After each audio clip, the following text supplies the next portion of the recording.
In this video, I want to teach you how to get better at any FPS game. Seriously. I have around 15,000 hours in Call of Duty, 10,000 hours in Battlefield, 2,000 hours in Rainbow Six Siege, 1,500 hours in Counter-Strike, and a bunch of hours in a bunch of different FPS games. I really like FPS games. And I also really enjoy getting better at them. Now, I'm by no means the best player in the world, but over the years, I've picked up a lot of tips and strategies and figured out a lot of ways to improve that don't necessarily just mean getting better at mechanics. I'm convinced that mechanics are only a very small portion of how to get better at FPS games. If you enjoy this video or find it helpful, please make sure to leave a like and sub. So yeah, let's go ahead and get into it.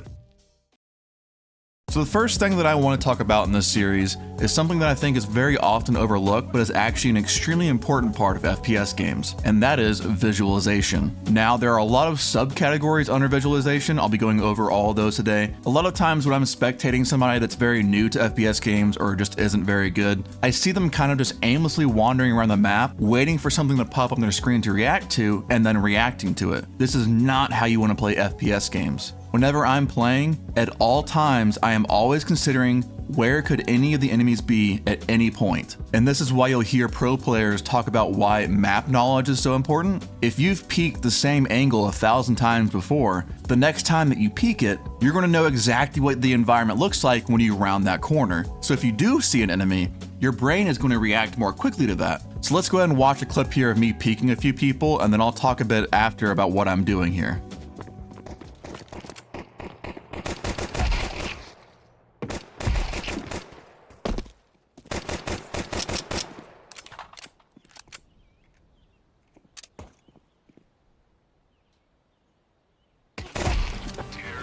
Okay. This is actually the first time that I have ever used Microsoft Paint, so bear with me here. Right before I peek this angle right here, I am actually in my mind trying to draw out what everything is going to look like. I've never done this before, so I'm going to do my best to actually draw this out here, but I am actually visualizing first the staircase over here. I know there's going to be a staircase on my right. I know jungle is going to be over here. I know down here is default. Down here is triple, back here is CT, the balcony is right here. Stairs. This is the main angle that I'm gonna be worried about, because when you round this corner, this is most likely the first place that you're gonna see somebody is on the stairs. Second most likely is jungle. Over here is gonna be what's called sandwich. Actually, let me go ahead and write this over here. Tetris is like somewhere over here. So in between stairs and Tetris is sandwich. So stairs, then sandwich, and then probably jungle is the order of things that I'm going to be worried about. When I come around the corner, I know exactly what I'm looking at. And what do you know? There is a guy there on the stairs peeking me. So now I'm about to peek jungle. So what do? I visualize the opening right here. So that way, when I round the corner, I'm ready for that gunfight. This guy, I'm not immediately ready for him to be peeking me because I'm trying to get out onto the site. So I know as soon as I kill that jungle guy, I need to get out on the site because it's very hard to fight CT from in the palace position because they can be behind this little box right here. So I know as soon as I kill this guy, I just need to run out and get on site. It's only pistol round. So this is going to be a very big visualization moment. I'm also obviously using audio cues. I can hear the guy moving around, so I know roughly where he's going to be. But as soon as he starts slow walking, I need to immediately then visualize where he could be based off of where his audio was, peek the angle, and visualize where he could be. So I then peek the angle and then see his little melon, shoot him in the head, and win the round. I personally think this is what I'm best at in FPS games, is visualization. I'm not the best player mechanically by any means. There's a lot of better players out there than me when it comes to mechanics, but I think I have a pretty good grasp on this. And there's a bunch of other scenarios where visualization and map awareness is extremely important. A subcategory of map knowledge is timings. Now in games like Battlefield, it's a lot harder to figure out timings when, you know, the round has been going on for 30 minutes. The longer a round round or a match goes on, the more variables there are. That's why games like Counter-Strike and Rainbow Six Siege, round-based games, are a lot more competitive because it's a lot easier to predict where your enemies might be because the rounds are so much shorter. Each team spawns in a very set location. You'll notice I use Counter-Strike quite a lot, or I'm going to be using Counter-Strike quite a lot in these videos because it's the best FPS game. It's the most competitive FPS game. So all the best examples are going to be on these maps. So let's go ahead and start on CT side here. So this is the CT spawn on Mirage. Now let's say that I wanted to peek window. Because I've peeked window so many times in my life, I know exactly when I can expect the enemy to be top mid. Whenever you're peeking this, if you have a decent spawn to window, you're always going to beat the fastest player from T-spawn. So again, what I'm doing right before I'm coming here to peek this angle, I'm visualizing what top mid looks like, scoping in, and then waiting. I'm not coming around this corner blind and then scoping in. Before I come around the corner, I'm already visualizing what top mid looks like. So this is a mixture of visualizing an angle before I peek it and timing. This all falls under subcategories of visualization. So I know when this guy peeks, he's going to come from right here. I'm already visualizing what it's going to look like when he peeks me, and he comes around the corner. I'm ready for him. Now, timings aren't just as simple as peeking somebody right off of the spawn. There's going to be a lot of other timings while this is going on. So let's say I go to top mid, I sit here, wait, no one's here. After I wait for a few seconds, I am now thinking, okay, if no one's coming from top mid, where else could they be coming from on the map? So they could be going over here to A site. They could be going Palace up here. They could be coming from the ramp over here. Also, if I'm window, the most dangerous angle for me here from window is under here. It's very difficult to see under here when you're sitting in window. A lot of times I'll just kind of jump peek it like this. But I know if I've been aiming up here for a few seconds and they're not here, after a few seconds, that is the exact timing when they can come from here. You can get a little risky and jump down if you're crazy and visualize this angle. There could be in this hallway right here.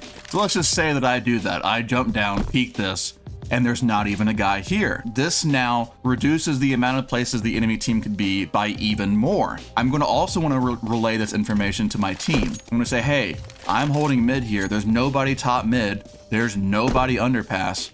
They can only be Palace, ramp, or in apps. That is it. There is no other place the enemy team could be. This is why really high level players get accused of walling all the time. They're using deductive reasoning to figure out where the enemies could be. And the more you play the game and the more you know the map, the more you know timings, the easier these types of things are going to be for you. Visualization is extremely important in video games. Mechanics are important, but map knowledge, game knowledge, all of that is way more important in my opinion. If you know where the enemy is going to be, you don't even have to really aim that well. Obviously, under the category of map knowledge, there's a million different things that I could talk about here. All of this will just come with experience. Soak up as much information as you can about grenades, common places that people hide, free fires, all of that. I suggest whatever game it is that you're wanting to learn, taking the time to just explore map. I did this in CS2 quite a lot. I don't really have even that many hours in CS2, but I've spent a lot of time watching pro players play.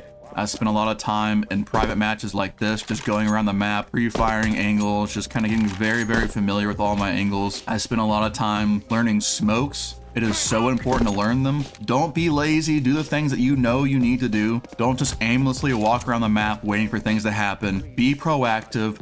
Know what you need to do. Know where people could be. Do the best you can to outsmart your opponent before you try to out-aim your opponent. Once you get very good at visualization and you know where an enemy is, if you can visualize where the enemy is going to be and you know for a fact that they're going to be there, this is when you start learning things like pre-fires and stuff too. If I'm on site here and I'm planting the bomb or something, my teammate calls out, there's a guy stairs watching you right now. Again, I'm visualizing this angle. If I know for a fact this guy is sitting right here watching me, I can just come around the corner and pre-fire him. Or if I only have a pistol, I can come around the corner spraying that angle because I know what this angle looks like. I've peeked it a million times. I know what's going to look like if there's a guy on top of stairs looking at me.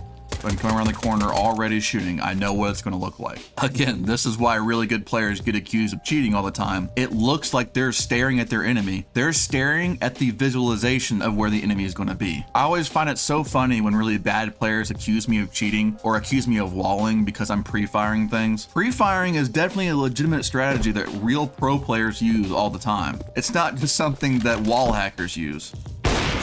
Another very important aspect of visualization that is, for whatever reason, very often overlooked is audio. I don't know why, but I know a lot of people that blast music in their ears with their game sound off and expect to be able to know where enemies are coming from. Audio is so important. Another reason why pro players often look like they're wall hacking is because they're listening to where their enemies are. If I hear a guy running up connector right here and I'm good at visualization, I can kind of center my screen as to where I'm hearing this audio from. If I turn my head left and hear it in my right ear, turn my head right, hear it in my left ear, I can center the audio in both ears, and you can really make it look like you're actually cheating if you're very good at this. Once you get better at a game and you're more confident in your angles, pre-firing will become more and more common for you. You'll be doing it more and more all the time. When I watch a player like Simple play Counter-Strike, he's pre-aiming and pre-firing constantly. His map knowledge and his awareness is so good. His visualization is so good. His pre-aims are so good. It looks like he's cheating a lot of times when he's playing, but that's just because he's put so many hours in this game. He knows what everything looks like. He knows all of his timings. His awareness is through the roof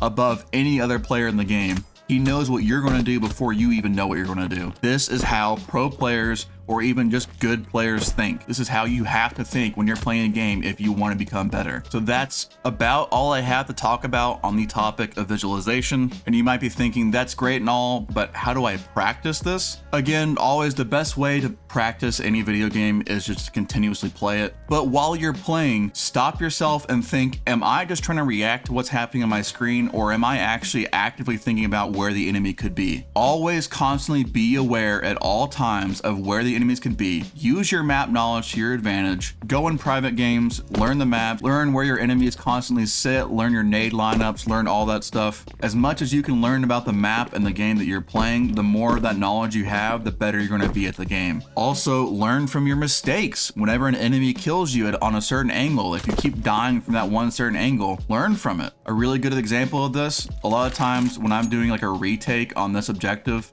on B site, I used to have a very hard time peeking this angle because a lot of times people will sit right here. This call out over here is called Van.